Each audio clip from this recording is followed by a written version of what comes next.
수정아, 오늘 만나서 반가웠어. 나연아? 응, 나도. 뭐야 그 반응은? 너 퇴직하고 나서 3년 만에 다시 만나는 건데 반응이 왜 그래? 아니, 솔직히 거북하잖아. 뭐? 왜? 난 니네 오빠랑 결혼하기로 했는데? 미래의 시누이잖아. 이제 곧 네 형님이 될 사람이라고. 날 모함해서 퇴직하도록 몰아붙였던 장본인이 우리 오빠 아내 될 사람이라니. 싫은 게 당연하지. 넌 무슨 다 지나간 일 가지고 그러냐? 지나간 일이라고? 나한테는 고작 3년 전 일이야. 네가 우리 회사 임원을 스토킹한다고 헛소문을 퍼뜨려서 해고당하게 만들었잖아. 나중에 그 오해는 풀렸다고 해도 당시에 생겼던 트라우마는 여전하거든? 솔직히 난 네 얼굴만 봐도 토할 것 같아. 오늘도 헛구역질이 나서. 그래서 갑자기 없어졌구나? 호들갑 떨기는. 뭐 나랑 니네 오빠는 이미 결혼하기로 했으니까 네가 앞으로 조금씩 적응해야지. 어쩌겠어? 오빠, 잠깐 할 얘기가 있는데 시간 좀 내줄 수 있어? 뭐야, 너한테 쓸 시간 없는데 최대한 빨리 용건만 해. 고마워. 저기 나연이 말인데. 뭐? 나연이가 왜? 나연이가 내가 전에 다니던 회사 동료라는 건 알아? 어제 들었어. 네가 스토커 취급받았을 때 유일하게 편들어준 사람이라며? 뭐? 고작 너 같은 사람을 그렇게 생각해주는 사람이 시누이가 되는 거니까 우리 결혼하면 나연이 말 잘 듣고 사이좋게 지내라. 그런 거 아니야. 뭐? 내가 스토커란 소문 퍼뜨린 건 나연이라고. 뭐라고? 야, 감히 오빠 아내 될 사람을 모함하는 거냐? 그런 게 아니라. 넌 진짜 답이 없구나. 그렇게 속 깊은 사람을 헐뜯기나 하고 네가 스토커짓 했다는 것도 다 사실인 거 아니야? 그런 거 아니야. 나연이가 진짜로 소문냈다니까? 부모님이랑 나연이한테 네가 방금 한 말 전해줬다. 뭐? 나연이는 울고 부모님은 너 같은 딸 둔 게 부끄럽다면서 한숨 쉬시더라. 지금 다 같이 있어? 지금 넷이서 외식하러 나왔거든. 나는. 네가 있으면 분위기만 망치잖아. 뭐 어쨌든 안 데려오길 잘했지. 너 우리 집에서 나가야겠다. 뭐? 내 아내 될 사람을 모함하다니 용서 못해. 그러다가 결혼 후에 네가 우리 나연이 쥐잡듯 잡으면 어떡할 거야. 그런 짓 안 해. 못 믿겠는데? 아버지가 전해달라고 하시네. 다음 주까지 따로 살 집 구해서 당장 나가라신다. 갑자기 어떻게 나가? 직장 그만두고 백수가 돼서는 집에만 틀어박혀 있으니 쫓아내서라도 독립이라도 시켜야지. 백수라니? 나 지금 재택근무로 일하고 있어. 나연이 때문에 이제는 회사에서 일하는 게 무서워서 집 밖에도 못 나간다고. 넌 좀 흐리지 마. 내 아내 될 사람 모함하지도 말고 당장 집에서 나가. 그래, 날 믿어주질 않는구나. 널 뭘 보고 믿어. 어릴 때부터 뭘 해도 별 볼 일 없는 결과만 내는 너는 엘리트 코스를 밟아온 나처럼 인망이 없거든. 알았어. 금방 나갈게. 나연이 얼굴 보면 토할 것 같으니까 어차피 같이 살지도 못해. 내 아내 될 사람 헐뜯지 말랬지? 사실인 걸 어떡하라고. 집 나가면 다시는 연락 안 할 거야. 그래, 제발 그렇게 좀 해줘라. 수정아, 너 집에서 쫓겨났다며? 속이 다 시원하다. 그렇게 좋아? 같이 살면서 너 괴롭히고 못살게 구는 것도 재밌을 것 같긴 했는데 아예 없는 편이 스트레스도 없고 훨씬 좋긴 하지. 그래? 그럼 얼른 나가줘. 네가 쓰던 방은 내가 쓰기로 했거든. 내가 그렇게 꼴보기 싫니? 내가 가진 걸 남김없이 빼앗아 가려고 하다니. 그럼 안녕. 수정아, 오랜만이야. 누구세요? 뭘 모르는 척하고 있어. 네 오빠지. 그래서 뭔데? 야, 존경스러운 오빠한테 말버릇이 그게 뭐야. 그리고 너 어쩜 그렇게 무례하고 뻔뻔할 수 있냐? 그게 무슨 말이야? 우리한테 결혼한다는 얘기도 안 했잖아. 그거? 집 나갈 때 일절 연락 안 할 거라고 한 거 기억 안 나? 그리고 그렇게 하라고 한 게 누구였는데? 그냥 깜빡하고 차단도 안 한 것뿐이야. 핑계는 필요 없다. 그런 것보다 중요한 얘기가 있어. 뭔데? 이번 달 중으로 1억 준비해. 뭐? 숨겨도 소용없어. 네가 유명한 사업가랑 결혼한 거 다 알아. 이미 알고 있었구나. 내 동료 중에 네 동창이 있었는데 그 소식을 처음 듣고 얼마나 놀랐는지. 그래서 내가 결혼한 얘기 안 했다고 그러는 거야? 그래, 그 사과의 의미로 1억 내놓으라고. 너도 드디어 우리 가족한테 도움이 되는구나. 영광인 줄 알아. 아니, 무슨 얘기를 하나 했더니. 뭐? 남한테 돈 뜯어내면서 그런 건방진 태도는 뭐야? 진짜 저질스럽고 교양 없다, 오빠. 뭐라고? 돈이나 노리고 남자랑 결혼한 네가 할 소리야? 뭔가 단단히 착각하고 있는 모양인데 나랑 남편은 고등학교 때부터 사귀기 시작했어. 뭐? 남편까지 싫은 소리 듣게 하기 싫어서 남자친구가 있다는 걸 숨기고 있었거든. 10년이나 만나서 우리 집 사정도 훤히 알고 있고 스토커라는 오해를 받아 해고당했을 때도 날 굳게 믿어주고 내 곁을 지켜준 사람이야. 당신들한테 결혼 얘기를 꺼내지 않았던 것도 남편이랑 시댁 식구들이랑 상의한 결과거든. 이거랑 그건 별개지. 가족을 위해 1억을 준비하는 건 네 의무라고. 그 1억을 어디다 쓸 건데? 뭐? 오빠는 엄청 쉽게 말하는데 작은 금액 아니야. 이유도 안 듣고 그 큰 돈을 내놓을 것 같아? 집 리모델링 할 거야. 네가 살던 본가니까 그 정도는 해줄 수 있지? 안 돼. 뭐? 난 그 집에서 쫓겨난 몸이라 다시 돌아갈 일도 없는데 돈을 뭐하러 주겠어? 애초에 그 이유도 믿을 수가 없는데? 야! 그럼 얘기는 다 끝났지? 안 기다려? 연락하지 마. 수정아! 너 진짜로 그 사업가랑 결혼했어? 완전 대박이다! 어떻게 그런 금수저랑 만났어? 뭐야? 얼른 나 좀 소개시켜줘. 내가 왜? 너 같은 애한테는 아깝잖아. 내가 대신 데려가 줄게. 5년 만에 한다는 연락이 그거야? 너도 진짜 제정신은 아니구나? 어머, 너무 무섭다. 너 오빠랑 결혼했잖아. 다른 남자랑 관계를 가지면 불륜인 거 몰라?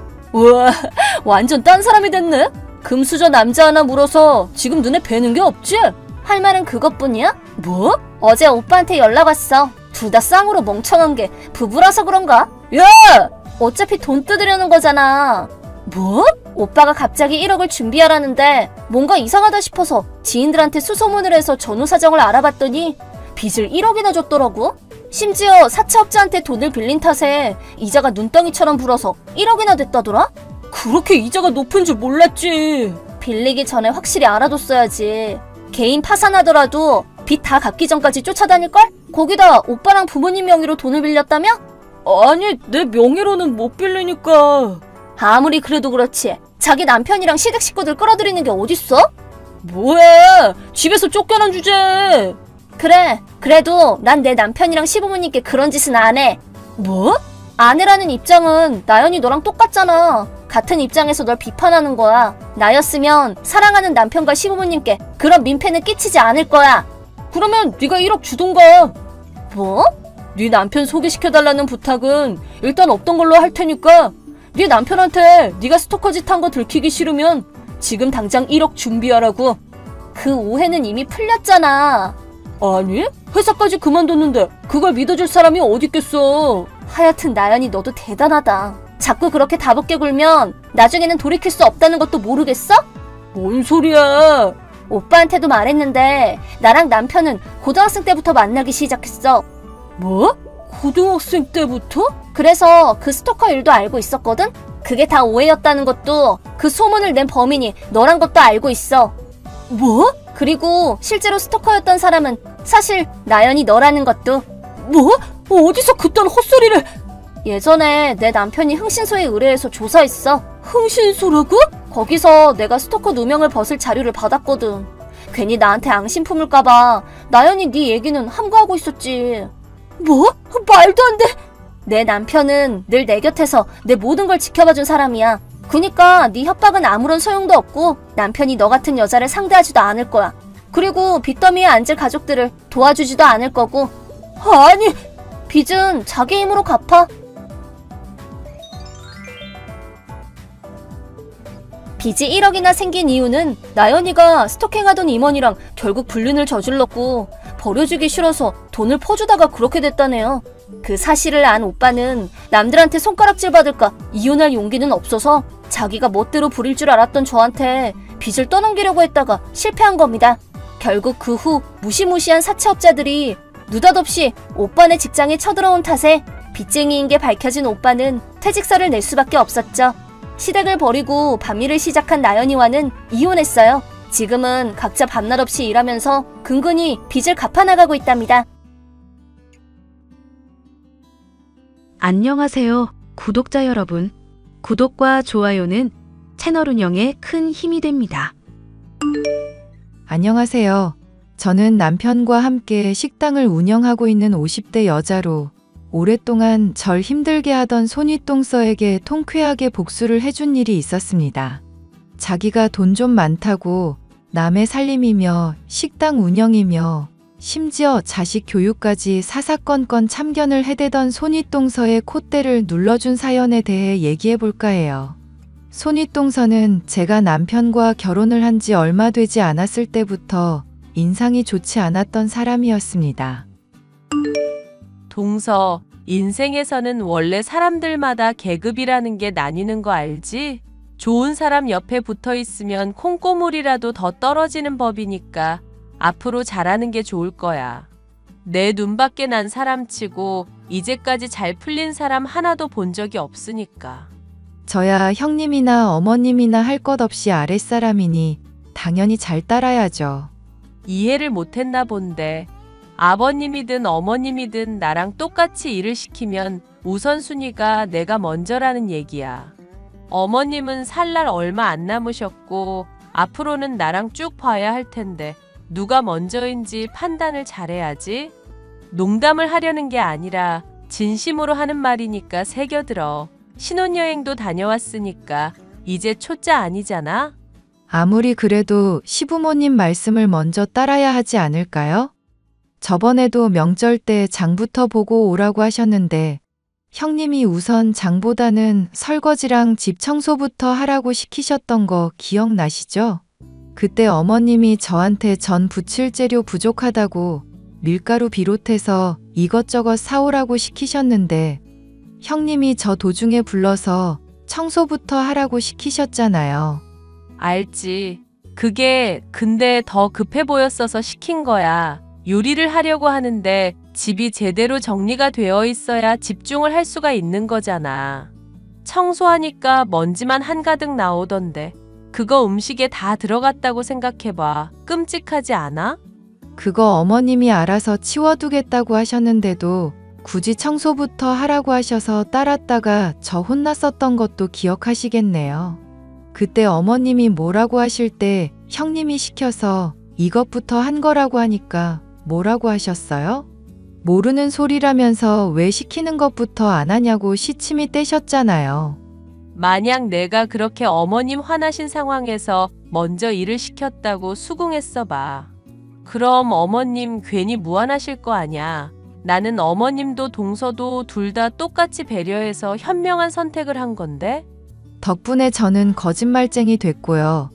물론 제가 앞으로 형님 하시는 말씀 새겨듣기는 할 텐데 제 나름대로 맞다 싶은 것만 받아들이도록 할게요. 아, 진짜 황당하네.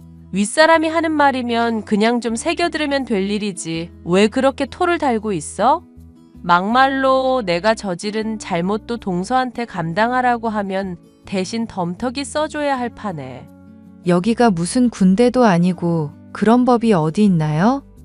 형님이나 저나 똑같이 시부모님 눈치 봐야 하는 상황에서 형님 시키는 대로 하다가 저만 점수 잃기는 싫네요. 그리고 저랑 나이도 동갑이신데 말끝마다 윗사람 하시는 거 좀 많이 불편하네요. 동서, 내가 빠른 연생이라서 친구들이 다 나보다 한 살 많은 사람이라고 했잖아.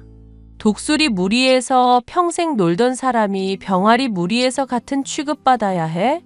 나랑 동서는 살아온 환경부터 먹은 밥그릇까지 얼마나 차이가 나는지 알아? 저 밥 잘 먹는데요.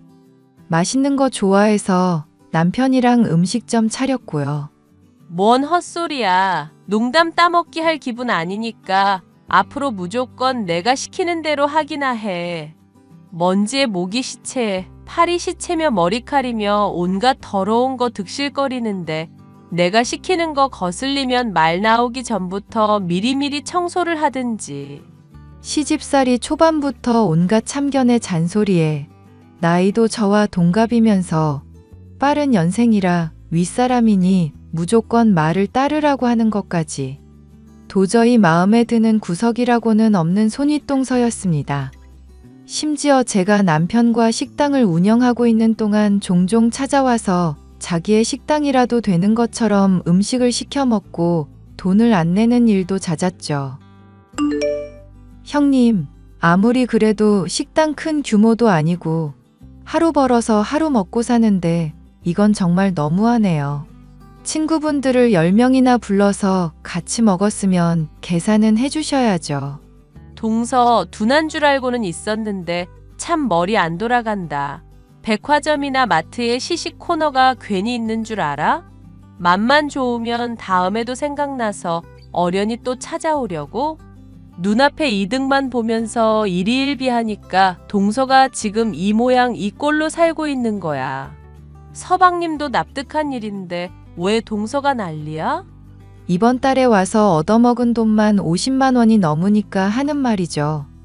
한두 번이면 그러려니 넘어가겠는데 이러면 가게 타격이 너무 커요, 형님.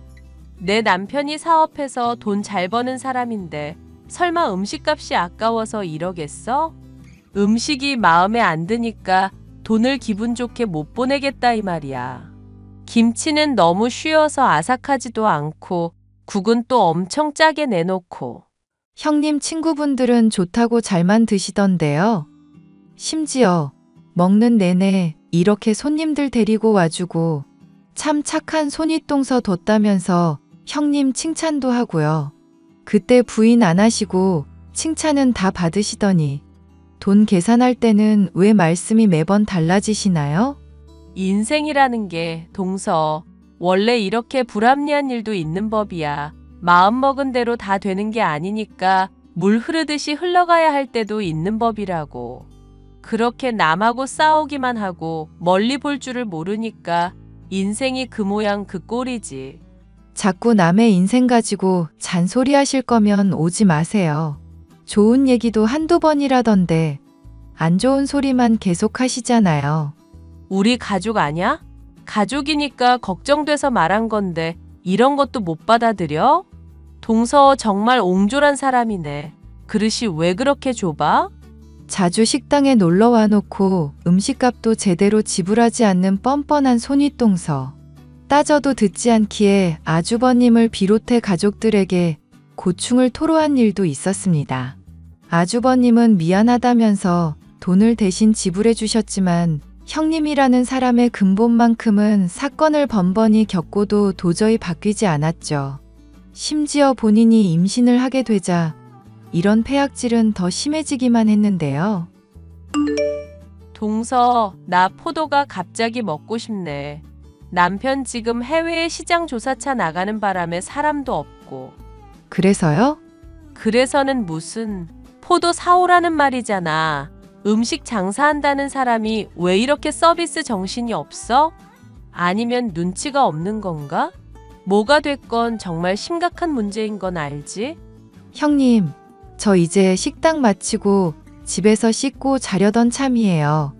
재료 내일 새벽부터 손질도 해야 하고 한창 바쁠 때라서 정신없는 상황이고요. 꿀 같은 휴식 시간에 형님이 먹고 싶다는 포도 배달이나 할 여유가 없을 것 같은데요. 내가 이러다가 애 못 낳거나 잘못되거나 하면 책임질 거야? 지금 손주 보겠다고 어머님이랑 아버님이 기대하고 계신데 동서가 책임질 거냐고. 임신한 게 뭐 그렇게 대단한 일이라고 저한테 이러세요. 형님이 자식 낳는다고 저한테 득될 거 하나도 없는데. 이거 왜 이래? 우리가 가족인 거 잊었어? 베풀어두면 동서한테도 나중에 다 되돌아갈 텐데 사람이 왜 이렇게 당장 처한 상황밖에 못 봐? 내가 이래서 정말 동서랑 안 맞는다고 하는 거야. 사람이 뭐 시키면 구순하게 따르는 법을 어떻게 한 번을 못 보냐. 왜 시키면 제가 따라야 한다고 생각하세요? 아무리 집이 그렇게 안 멀다고 해도 포도 배달하러 제가 거기까지 가는 건 무리죠. 그리고 형님 집 인근에 과일 가게도 있는 것 같던데 직접 드셔도 되고요. 이제 임신 2개월도 안 됐으면서 왜 그러시나 몰라. 동서, 말이 심하네. 원래 임신 초반이 제일 위험한 법이야. 만삭 임산부보다 더 신경 써야 하는 게 2개월 때라고. 언제나 자기가 옳다고 생각하면서 제가 늘 본인의 뜻을 따라줘야 한다고 생각하던 손윗동서. 자기 중심적이고 이기적인 모습에 환멸을 느끼던 저로서는 도무지 이해할 수 없는 행동들 뿐인지라 거부를 했을 뿐인데 제가 뭐 잘못이라도 한 것처럼 길길이 날뛰더군요. 가족들이 어지간하면 좋게 대해주라고 말했지만 솔직히 억울한 마음뿐이었습니다. 나중에 제가 임신을 하면 다 돌려받아야겠다고 내심 칼을 갈 수밖에 없었어요. 손윗동서는 임신으로 온갖 유세를 떨더니 딸을 낳게 되었고 저는 몇 년 뒤에 아들을 낳을 수가 있었죠. 그게 내심 마음에 걸렸는지 손윗동서는 가족 모두가 다들 축하를 해주는데 혼자 또 삐딱선을 타면서 시비를 걸어댔습니다. 어머, 동서, 아들 그렇게 노래를 부르더니 결국에 남자애를 낳았네? 그런데 정말 이상하다. 민준이 말이야. 서방님이랑은 별로 안 닮은 것 같아서 좀 찝찝하달까. 그게 무슨 말씀이세요? 남편이랑 안 닮았다니 그럼 제가 바람이라도 피우고 남의 자식을 낳았단 소리예요? 에이, 내가 그렇게까지 얘기 안 했잖아. 어디 찔리는 거 있어? 왜 그렇게까지 발끈해서 사람을 무안하게 해? 사람을 무안하게 하는 게 아니라 지금 형님이 먼저 말씀을 이상하게 하시잖아요. 지영이가 딸이라서 실망하신 것 때문에 이래요? 뭐? 실망? 요즘 시대에 딸이든 아들이든 잘만 기르면 되지. 내가 왜 실망을 해? 모르죠. 아버님이랑 어머님이 별로 안 좋아하셨으니까 그것 때문에 형님 기분이 상했는지 안 상했는지 제가 알게 뭐예요?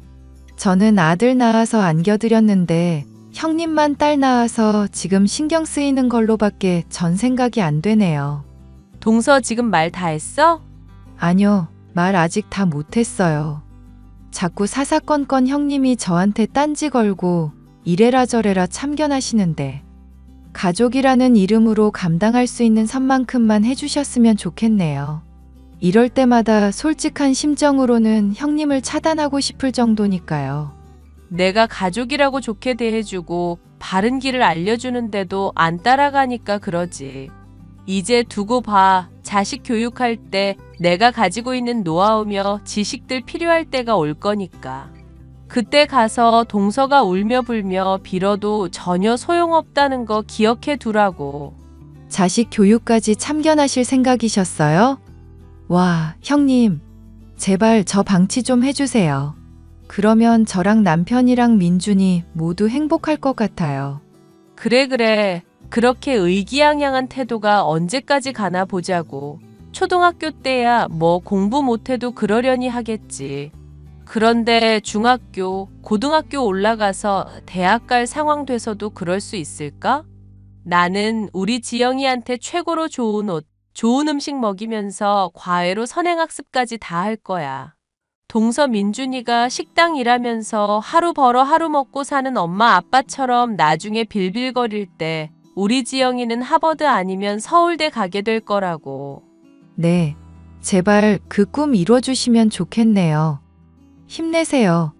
대신 저희 가족한테 절대 참견하지 마시고요. 제 아들의 미래도 역시나 암담할 거라고 악담을 퍼붓는 손윗동서를 보면 참 사람이 안쓰럽다는 생각밖에 들지 않았습니다. 그래도 교육에 대한 열의는 진짜였었던 것인지 그 뒤로 조카 지영이와 제 아들 민준이의 교육 격차는 중학교 때까지는 크게 벌어졌습니다. 동서, 이것 좀 봐봐.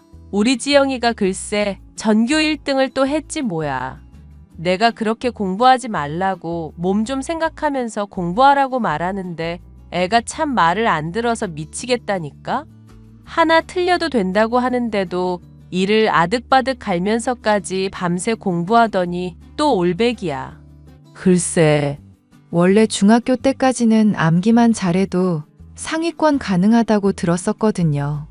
그래도 뭐 전교 1등이라니 대단하네요. 축하해요, 형님. 어머, 지금 지영이가 1등 했다고 하는데 반응이 그게 뭐야? 모르는 사람 집에 강아지가 태어났다고 하는 것보다도 더 심드렁하네? 지영이가 잘 나간다고 저한테 득될 것도 없는데 당연한 거 아닌가요? 형님이 이렇게 자랑질하면서 또 참견만 하시겠죠. 민준이 알아서 잘 기르라고 하시더니 요즘 또 참견 계속하고 계시고. 나도 답답해서 그러지. 답답해서. 애가 공부에 흥미도 없고 축구에 게임만 하고 있으니까 애 기르는 입장에서 얼마나 속이 썩어? 그리고 어머님도 교육 문제 같이 신경 쓰라고 신신당부를 하시니까 나도 솔직히 참견하고 싶지도 않고 동서 인생이나 민준이 인생이 망하든 말든 알 바 아냐. 그러니까 제발 그 태도를 좀 고수해달라고요. 어머님한테 듣자 하니까 먼저 민준이 교육 얘기 꺼낸 것도 형님이던데요. 어떻게든 자랑할 거리 만들고 참견할 거리 만들려고 운 띄우셔놓고 이제 와서 발뺌하시는 거예요? 원래 윗사람 의중을 읽어서 가려운 데를 긁어줄 수 있어야 똑똑하다는 소리를 듣는 거야. 어머님이 그런 생각을 하고 있으니까 내가 민준이 교육이며 애들 진로로 운 띄운 거 아냐. 애당초 민준이가 잘하는 애였으면 어머님이며 아버님이 그렇게 걱정을 했겠어? 민준이 알아서 공부도 잘하고 있고 친구들이랑 잘 어울리는 아이예요. 잘 크고 있는 애한테 억지로 공부시켜봤자 흥미가 생길 것 같지도 않고 애가 하고 싶은 거 하게 내버려 두자는 게 저랑 남편 방침이에요. 방침이 아니라 방치겠지. 원래 자식한테 무관심한 사람들이 그렇게 포장을 하더라. 그렇게 방치하다가 자식이 나중에 인생 망해서 부모 원망하면 그땐 뭐라고 할 작정이야? 낳아놓고 돈 벌면서 애 막 자라게 내버려 두는 것도 학대나 다름없는 거 알고 있지? 남들이 들으면 오해할 소리를 아무렇지 않게 하시네요. 학대란요. 우리 민준이가 가고 싶다는 거, 먹고 싶다는 거 부모로서 최선을 다해서 해주고 있어요. 교육 문제도 저희 부부가 멋대로 결정한 게 아니라 주변에 좋은 분들한테 상담 받아보고 정하고 있고요. 형님이 똑똑하신 분인 건 알겠는데 형님 방법만 옳다고 생각하고 주변에 참견해야만 직성이 풀리는 버릇 좀 고치시면 안 될까요? 아, 동서, 내가 이러니까 걱정이 돼서 동서한테 매일 잔소리를 하게 되는 거야. 고등학교 때 정시로 좋은 대학 가는 거 힘든 거 알지? 날이 갈수록 관문은 좁아지고 있으니까 수시부터 신경을 쓰고 성적 관리도 하면서 봉사활동에 이것저것 챙겨야 할 게 한둘이 아니라고. 스타들을 관리하듯이 부모가 매니저 역할 해주면서 애 교육에 이래라 저래라 참견을 해주는 건 기본 중에 기본이야. 이렇게 해도 서울에 있는 좋은 대학에 갈까 말까인데 아주 태평한 소리를 하는구나. 말했듯이 주변에 좋은 분들한테 상담받아서 정한 방침이라고요. 민준이도 지금은 이것저것 진로 모색하고 알아보는 중이고요. 그래. 주변에 좋은 사람들 많겠지. 유유상종이라는 말이 괜히 있겠어? 요리하고 설거지하는 막일이나 다를 바 없는 일하는 사람들이니까 주변 분들도 딱 그 수준일 거고. 지금 말 다 하셨어요? 글쎄. 동서가 하도 답답하게 굴어서 할 말이 많았는데 그걸 말해줘야 하나 말아야 하나 고민은 된다. 동서가 받아들일 마음 없으면 속위의 경 읽기밖에 더 되겠어?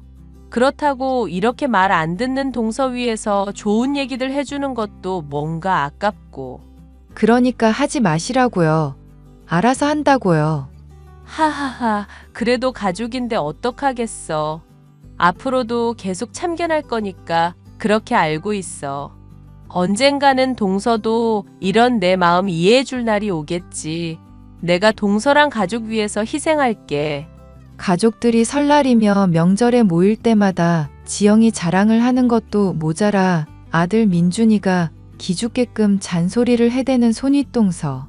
이 문제로 여러 번 말을 해봤자 들어먹지도 않는 사람이라 아들에게는 아예 무시를 하라고 말을 해두었습니다. 그런데 이런 손윗동서에 대해 저나 민준이 남편보다도 더 큰 불만을 가지고 있는 사람이 있었는데 그게 바로 조카 지영이었죠.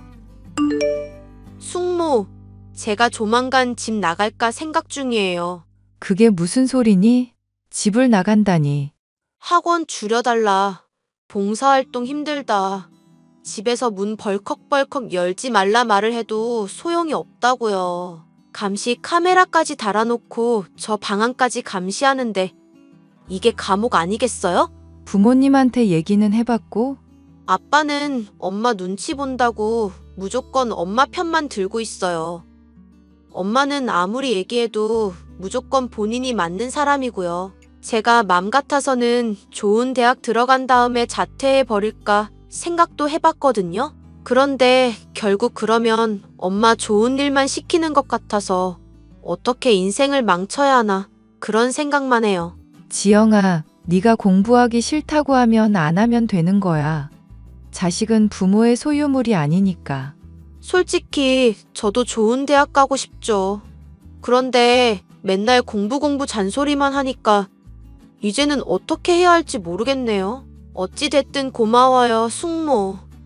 엄마 같은 사람도 감당하기 힘들 텐데 제 투정까지 들어주셔서.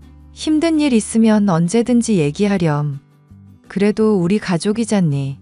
집이 감옥이나 다름없다고 고충을 토로하는 지영이었지만 손윗동서의 성격과 고집을 꺾을 수는 없는 모양이었습니다.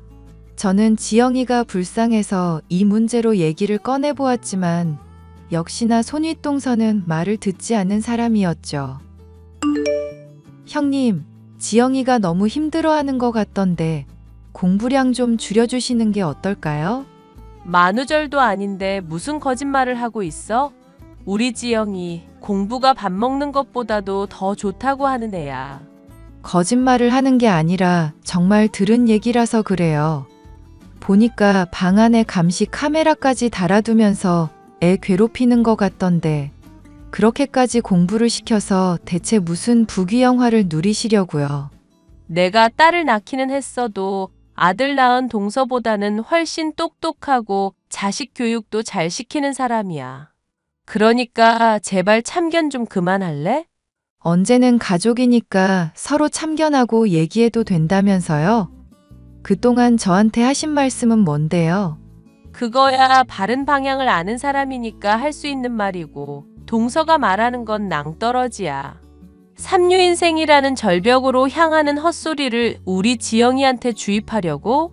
제발 부탁이니까 그런 비참한 인생 사는 건 민준이 하나로 끝내줘. 응? 저는 지영이 인생 걱정해서 한 말이에요. 애가 많이 힘들어하는 것 같던데 고집 부리면서 언제까지 그렇게 애를 학대하실 건데요? 그 착한 애가 오죽하면 비뚤어질까 고민을 할 정도냐고요. 남의 딸 신경 쓰지 말고 동서 아들이나 신경 쓰라니까. 우리 지영이는 지금도 잘하고 있고 앞으로도 더 잘할 애야. 인생 살면서 장애물 몇 번 만날 수야 있겠지만 앞으로도 쾌속 질주하려면 지금 속도보다 느려져선 안 된다고. 제발 부탁이니까 우리 지영이한테 헛바람 좀 넣지 말자. 응? 몇 년 뒤면 누구 교육 방침이 옳았는지 드러날 테니까 개소리 좀 그만하라고. 개소리? 지금 말이 너무 심하신 거 아니에요? 개소리를 개소리라고 하지 뭐라고 그래. 그럼 앞으로 또 지영이 문제로 왈가왈부하면 가만 안 놔둘 테니까 그렇게 알아. 동서 원하는 대로 민준이 문제는 신경 안 써줄 테니까 다신 까불지 말라고. 결국 저는 저희 가족에게 참견하지 않겠다는 너무나 당연한 권리를 얻어낸 채로 대화를 끝낼 수밖에 없었습니다. 손윗동서가 말을 들을 사람도 아니고 지영이의 문제에 대해 아주버님이 협조적으로 나오는 것도 아니니 저로서도 손쓸 도리가 없었죠. 그렇게 몇 년간의 시간이 흘러 지영이는 학교 공부에 흥미를 잃어 아예 책을 놓게 되었고 민준이는 의사가 하고 싶다며 진로를 결정하게 되었습니다. 저나 남편이 시켜서가 아니라 정말 본인이 이루고 싶은 목표이기 때문인지 매일같이 공부를 했고 정말이지 무서운 속도로 성적이 오르더니 나중엔 떡하니 의대 합격까지 하고 말았죠. 당연히 집안의 경사라고 할 수 있었고 가족 모두가 축하를 해주기로 했습니다. 그 콧대 높고 거만한 데다 참견질을 해대던 손윗동서가 과연 어떤 반응을 보일지 기대하고 있었는데요. 축하 파티가 한창일 때도 등장하지 않던 손윗동서는 도중에야 술 냄새를 풍기며 얼굴을 비추더군요. 어머님, 아버님, 정말 서운하네요. 남편 사업자금 필요하다고 돈 달라고 할 때는 없다고 하시더니 이런 데에 돈을 낭비하시는 거예요? 그리고 동서도 사람이 그러면 안 돼. 파티를 해주겠다고 넙죽 그걸 받아? 거절을 해서 그 돈 저축을 해도 모자랄 판에 나라 경제는 생각 안 하냐고. 형님, 술 드셨어요? 어휴, 술 냄새. 지영이랑 같이 온다고 하시더니. 지영이랑 내가 여길 왜 와? 걔 지금 하버드 대학 가려고 공부 중인데 이딴 데를 왜 오냐고. 네, 공부 때문에 바쁜가 보네요. 평소에는 내가 말하는 것마다 태클 걸던 사람이 오늘은 어째 고분고분하다? 시부모님 앞이라고 얌전 떠는 거야? 아니면 꼴에 또 아들이 의대 붙었다고 자존감 좀 생기셨다. 이건가? 형님, 적당히 하세요. 지금 다들 축하하고 좋은 분위기인데 여기까지 와서 이러시는 거예요? 그러니까 의대 붙었다고 무슨 축하 파티를 하냐고. 나라 경제가 지금 기울어가고 있는데 무슨 축하 파티를 하냐고. 개나 소나가는 의대 붙었다고 아주 지랄 연병들을 하고 있네. 그만하라고요. 아버님, 어머님도 계신 자리에서 대체 뭐 하시는 거예요? 동서가 이런 식으로 말댔구나 하니까 민준이가 버릇이 없는 거야. 애가 의대 붙으면 뭐해? 인성 쓰레기인데 나중에 의사 돼봤자 사고만 일으키겠지. 적당히 해요. 그리고 개나 소나 가는 의대라고 하셨어요? 아무리 그래도 삼수에서 대학 근처도 못 가고 있는 지영이보다는 낫지 않나요? 의대가 개나 소나이면 개보다도 못한 지영이 되는 거 아니냐고요. 뭐? 이게 보자 하니까 이 미친년이 아주 죽여달라고 용을 쓰네? 보자 하니까 뭐. 나도 많이 참았어, 이 미친년아. 오늘 아버님, 어머님 계신 데서 잘잘못을 한번 가려보자. 이 미친년이 축하 파티에서 욕설을 해? 어머님, 지금 이 미친년이 욕하는 거 보셨죠? 제가 인연보다 나이도 많고 똑똑한데 왜 이런 꼴을 당하냐고요. 말해보세요, 어머님. 빨리 인연 요절을 내라고요, 아버님. 왜 내가 이 꼴을 당해야 하는데. 우리 딸이 의대 갔어야 하는데. 아이고, 왜? 적당히 해. 이게 무슨 추태야. 우리 딸이 나버리고 연락도 안 받고 내가 왜 이런 비참한 꼴을 당해야 하냐고. 구획. 여보, 와서 여기 형님 등 좀 두들겨봐. 봉지 챙겨오고. 동서, 어떻게 해야 자식 의대 보낼 수 있는 거야? 나 죽을 것 같아, 동서. 도와줘, 동서. 울며 불며 통곡을 하다가 그 자리에서 토하기까지 하며 온갖 추태를 부리던 손윗동서. 나중에 남편과 아주버님에게 이야기를 듣자 하니 지영이의 반항 때문에 우울증 약까지 복용을 하고 매일같이 술을 마시는 등 제정신이 아닌 상태로 지내는 중이었다고 했습니다. 엎친 데 덮친 격으로 민준이가 의대까지 합격을 했으니 눈이 돌아가 파티에서 난장을 부릴 만도 했죠. 그 뒤로 만나게 된 손윗동서는 더 이상 아무런 참견도 하지 않고 제 눈치만 살피고 있는 상황이네요. 알아서 설설 기는 모습이 보이고 있어 저는 만족하고 있답니다.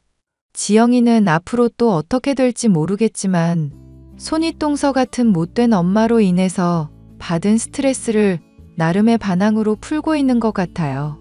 따로 연락을 해보니 현재는 자취를 하고 있는 중으로 손윗동서가 울며 불며 매달리든 말든 아예 차단을 해버리고 남인 것처럼 지내고 있다 들었어요. 자식에게 버림받고 그토록 열을 올리던 교육에서도 완전히 실패하게 된 손윗동서의 이야기였습니다. 끝까지 들어주셔서 감사합니다.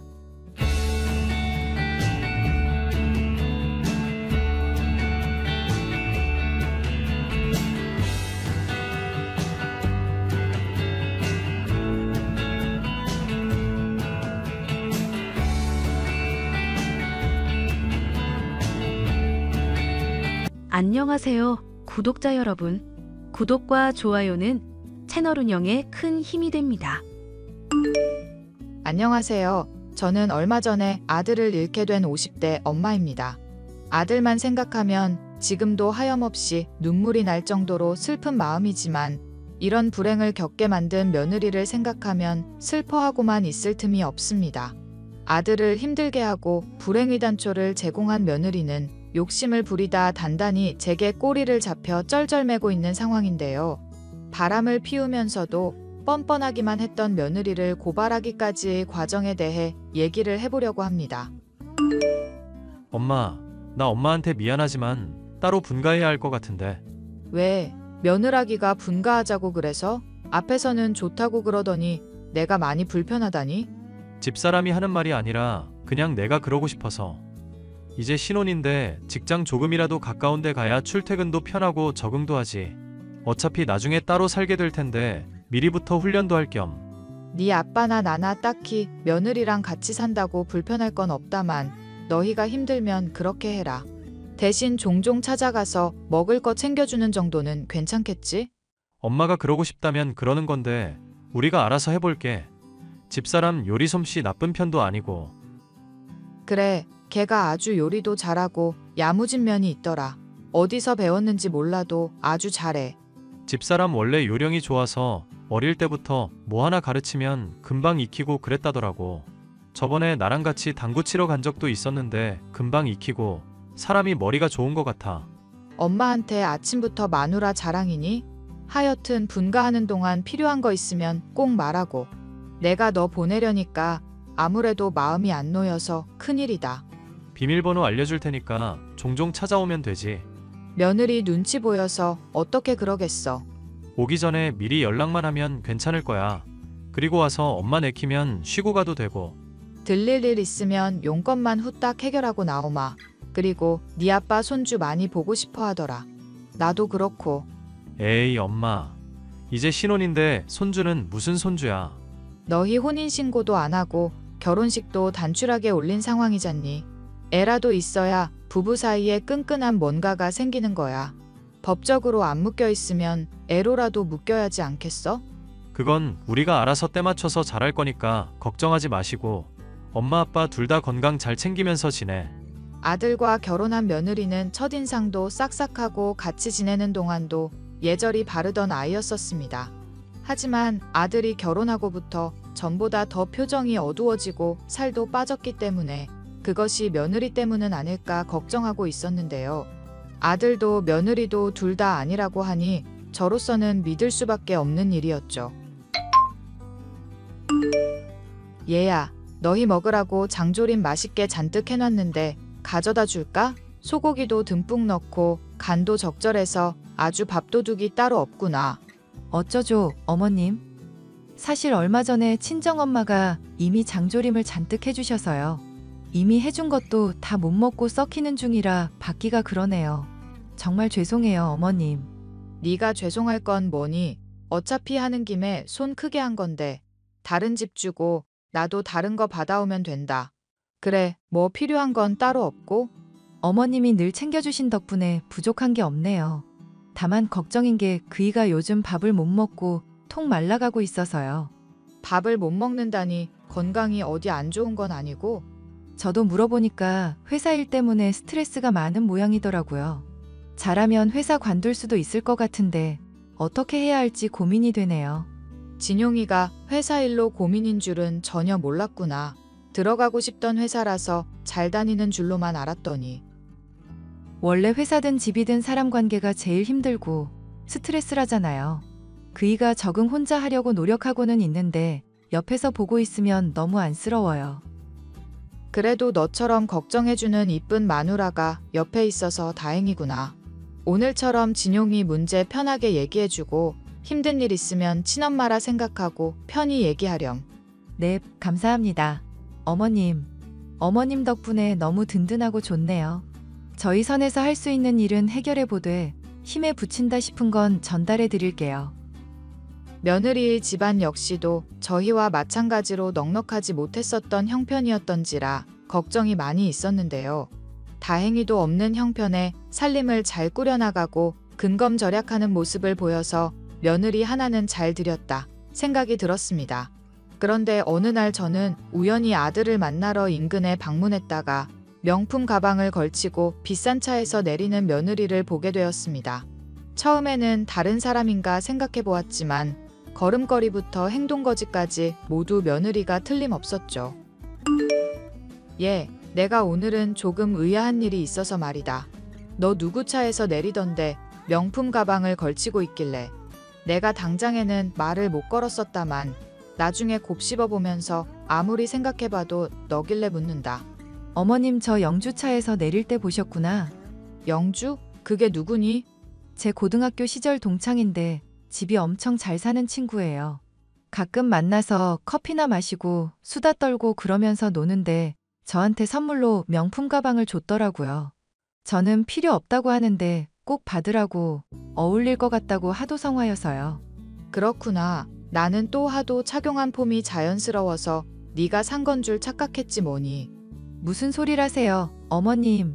저는 입맛도 취향도 싸구려라서 이런 명품 같은 거 부담스럽기만 해요. 생일도 아니고 제가 환불할까봐 친구가 보증서 맞는다고만 안 했어도 바로 환불해버릴 수 있었는데 못 그래서 아쉽네요. 예, 선물인 걸 또 뭘 환불까지 하고 그러니. 어차피 그런 좋은 가방 같은 것들도 막 쓰면 쓸수록 좋아진다더구나. 그러니까 괜히 남 준다거나 환불할 생각 말고 그냥 네가 쓰고 다니거라. 저한테 그런 게 어울리기나 할까요? 내가 보기엔 그보다 잘 어울릴 수 없을 정도로 예쁘게 잘 봤더구나. 감사해요, 어머님. 제가 나중에 성공해서 어머님께도 이쁜 가방 사드려야 할 텐데. 예, 말만으로도 고맙다. 당시에 며느리를 차 태워준 것이 친구라는 말에 그렇게 위화감을 느끼지 못했으나 나중에 곰곰이 생각을 해보니 이상한 점이 있었는데요. 생일도 아닌 날 며느리가 선물을 받는 것도 석연찮은 점이 있었고 차량 역시도 여자가 몰기보다는 남자가 몰 법한 크기와 색깔이었었죠. 차 안에 있던 사람의 얼굴도 봤으면 좋았을 텐데 그러지 못한 게 아쉬웠는데요. 아들, 엄마가 괜한 노파심에 하는 말일 수도 있으니 걸러들어라. 내가 얼마 전에 며느리를 길에서 만난 적이 있었는데 좋은 차에서 내리고 명품 가방도 들고 있더구나. 걔 말로는 가방은 선물 받은 거라고 하고 차는 친구 거라고 하던데 정말 그런지 알 수 없어서 내가 요즘 그거 신경이 쓰여서 악몽도 꾸고 그래. 엄마 최근 찾아왔을 때 표정이 안 좋다 싶더니 그런 걸로 고민하고 있었던 거야? 왜 그걸 또 혼자 꽁꽁 싸매고 있었어? 아니, 내가 너희 둘 사이가 걱정되니까 하는 말이지. 너야 회사 일 때문에 힘들다고 걔가 말했지만 불화가 있는 건 아닌지 오만 상상이 다 든다니까. 그래서 너는 혹시 뭐 며느리 친구에 대해 아는 거라도 있고? 나도 자세히는 모르는데 엄마가 걱정하는 그런 거 아냐. 남자가 아니라 여자 맞고 가방도 고마워서 선물 받은 거 맞아. 그런 거라면 다행이다. 그런데 아들은 회사 일이 많이 힘드니? 뭐 나야 늘 스트레스 받는 게 회사 일이지. 원래 세상 살다 보면 다들 치이면서 살잖아. 엄마랑 아빠는 괜찮으니까 힘든 일 있으면 언제든지 말해야 한다. 알겠니? 힘든 일이 뭐가 있겠어. 이쁜 마누라 있겠다. 번듯한 직장 가지고 있겠다. 엄마 아빠 건강하게 오래오래 살기만 하면 만사형통이지. 나는 말이야. 네가 반듯하게 잘 자라줘서 참 고맙긴 한데 말이다. 그래도 네가 고민 같은 거 있을 때 힘들다고 한 번을 말 안 해서 많이 걱정이야. 군대 가서 고참이 괴롭힌 것도 너 전역하고서야 알았고 지금도 너 회사 일 때문에 힘든 거 며느리 통해서나 들었으니 이게 엄마 노릇을 제대로 하는 건가 싶다. 엄마가 그렇게 아들 걱정해주고 신경 쓰는 것만으로도 도리 충분히 다하고 있으니까 걱정하지 마. 자신을 걱정하지 말라는 아들에게는 정말로 별다른 걱정이 없는 건가 생각할 때였죠. 아들은 며느리와의 결혼 생활이 6개월 정도 접어들었을 즈음 제게 연락을 해왔었는데요. 엄마, 미안한데 다달이 보내던 용돈 좀 당분간만 끊으면 안 될까? 그리고 나 너무 돈이 필요해서 그런데 30만 원만 빌려줘. 네가 호의로 주는 거니 용돈에 대해서 내가 왈가왈부할 건 아니지만 무슨 일이라도 있는 거니? 네가 이렇게 아쉬운 소리를 나한테 안 하고 지내서 많이 걱정되는구나. 원래 내가 식당 같은 거 따로 챙기고 안 그랬었잖아. 그런데 그거 챙기기도 하고 알아볼 일도 있고 그래서 그래. 엄마가 힘들면 안 그래도 되니까 신경 쓰지 마. 다시 말하지만 엄마는 아들 고민 언제나 들어주고 싶고 해결해주고 싶은 사람이야. 고민이 있으면 뭐든 털어놓아도 괜찮다니까? 만약에 내가 집사람이랑 이혼하고 싶다고 하면 엄마 생각은 어떨 것 같아? 왜 이혼하는지 이유는 묻지 말아주고. 결혼하는 것도 이혼하는 것도 당연히 아들 뜻이니 따라주고 싶지. 그런데 그 이유 정도는 엄마로서 들을 자격이 있지 않을까? 네 아빠도 궁금해할 테고. 왜? 둘이 성격이 안 맞아? 그냥 같이 사는 것보다 혼자 사는 게 더 좋지 않나 싶어서 물어봤어. 싸운 것도 아니고 결혼 생활이라는 게 생각보다 쉽지 않아서. 원래 부부싸움은 칼로 물베기라고 하잖니. 네가 당장은 힘들어도 견디다 보면 그게 또 달리 보이는 때도 있는 법이야. 그렇다고 혼자 끙끙 싸매지만 말고 엄마한테 꼭 말을 하고, 알겠지? 사실은 나 집사람이랑 일주일 전에 이혼했어. 엄마한테 말을 해야 한다고 생각하고 있었는데 이렇게 통보식으로 처리해서 미안. 세상에? 무슨 일이 있었길래 갑자기 이혼이라니? 나도 정리하고 처리할 일들이 많아서 한 번에 다 말하기가 쉽지 않네. 조만간 집에 한번 들릴 테니까 그때 얘기하자. 응? 집사람은 집에서 나갔으니까 엄마가 와도 되고. 그래, 엄마랑 아빠는 늘 네 편이니까 꼭 말해줘야 한다. 알겠지? 아들은 반듯한 성격이었지만 부모를 의지하지 않고 혼자서 일을 처리하려는 버릇이 있어서 저는 걱정이 많았죠. 그래도 이렇게까지 간곡하게 호소했으니 얼마 지나지 않아 이혼과 관련된 문제를 털어놓지 않을까 싶었는데 아들의 입으로 이 문제와 관련된 얘기를 들을 기회는 찾아오지 않았습니다. 퇴근길에 마주해오는 트럭에 박아 즉사했다는 아들. 회사 동료들이라는 사람들에게서 이 소식을 들었던 순간부터 졸도하려는 정신을 부여잡으려 간신히 힘을 써서 장례를 끝마칠 수 있었는데요. 장례 기간 내내 며느리에게 일을 알렸지만 무얼 하는지 전혀 연락이 닿지 않았었죠. 우리 애가 죽은 마당인데 이건 왜 자리도 자리하지 않고 정말 너무한 거 아닌가 싶어. 둘이 이혼한 마당에 장례식 꼭 참여할 의리야 없겠지. 그보다 당신 진용이한테 들은 얘기 좀 자세히 해봐. 둘 사이에 무슨 일이 있었길래 이혼을 한 거야? 얘기는 나도 자세하게 못 들어서 모르겠지만 성격 차이 같은 게 아닐까 싶어. 진용이가 전화로 할 얘기는 아닌 것 같다고 해서 마저 못 들었네. 진용이 그렇게 간 거에 만약 며느리 고년이 수쓴 거 조금이라도 있기만 해봐. 내가 고년 그거 꼭 감옥에 쳐넣든지 하고야 말 거니까. 아직 확실한 거 하나 없는데 미리부터 열 올리지 말자. 그리고 조만간 진용이 짐 가지러 집에 들를 건데 당신도 갈 거지? 당연히 가야지. 아이고, 불쌍한 우리 아들. 혼자 외롭게 죽어갔을 생각하면 내가 이 나이에 지금 눈물이 다 나와. 우리가 행복해야 하늘에 있는 아들도 부모님 주책이다. 안 그러면서 편하게 보지. 당신도 마음 단단히 먹어. 알겠어? 그렇게 저희 부부는 아들의 집에 방문해서 짐을 정리하고 있었는데요. 우연히 아들의 짐 가운데 있는 일기장을 보게 되었고 거기서 충격적인 진실을 발견할 수 있었습니다. 저희에게는 다소곳하고 사람 좋아 보이던 며느리가 사실은 대놓고 바람을 피우고 다니고 과소비로 아들을 아주 힘들게 했다는 내용이었죠. 이 사실을 저희에게 말하자니 저희가 너무 힘들어할 것 같아서 어떻게 전해야 할지 모르겠다는 내용에 저와 남편은 그 자리에서 오열할 수밖에 없었는데요. 그 내용을 들고 변호사한테 가니 충분히 형사 문제로까지 취급될 수 있는 일이라고 하시더군요. 어머님, 그이 죽었다면서요? 장례식 때는 연락이 닿지도 않더니 이제야 보이는구나. 내 아들 죽을 때 너 대체 뭐 하고 있었니? 저 이혼 당했고 이미 남이나 다름없는 마당에 그게 중요할까요? 됐고 당장 그이 집에서 나가주세요. 이제 제 집이니까요. 그이가 저한테 집 준다고 약속도 했었고요. 그래, 한번 들어와 보거라. 반응이 영 이상하시네요. 저는 딱히 얼굴 뵙고 싶은 마음 없으니까 깔끔하게 법적으로 처리할 것만 하자고요. 그래, 너 아주 말 잘했구나. 네가 우리 아들 결혼 초부터 바람나선 다른 남자랑 비교하고 돈으로 핍박해대고 바람 피우고 다녔던 거 다 알고 있다. 대체 그게 무슨 황당한 얘기예요? 집 주기 싫으면 싫다고 하시지 왜 없는 이야기를 지어내시냐고요. 그동안 앞에선 착한 척 굴면서 뒤로는 얼마나 호박씨를 깠는지도 잘 알고 있어.